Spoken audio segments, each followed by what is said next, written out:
പണിയെടുക്കാൻ മടിയുള്ള ദിവസങ്ങളിലെ ഞാൻ പെട്ടെന്ന് തട്ടിക്കൂട്ടുന്ന ഒരു റെസിപ്പിയാണ് കേട്ടോ ഈ ഒരു ടിൻ ഫിഷ് റോസ്റ്റ്.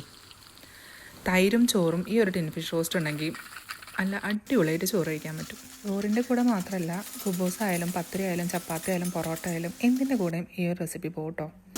അപ്പോൾ എങ്ങനെ ഉണ്ടാക്കാൻ നോക്കിയാലോ. ഇത് ഓൾറെഡി ഓയിലുള്ള ടിൻ ഫിഷ് ആയ കാരണം ഞാൻ ഓയിൽ തന്നെയാണ് എടുത്തത്. അല്ലെങ്കിൽ നിങ്ങൾക്ക് വെളിച്ചെണ്ണ യൂസ് ചെയ്യാം കേട്ടോ.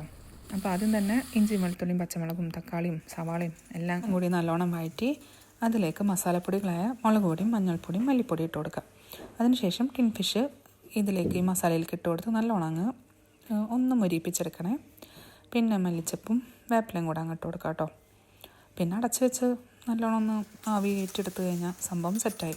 ട്രൈ ചെയ്ത് നോക്കണേ, അടിപൊളി.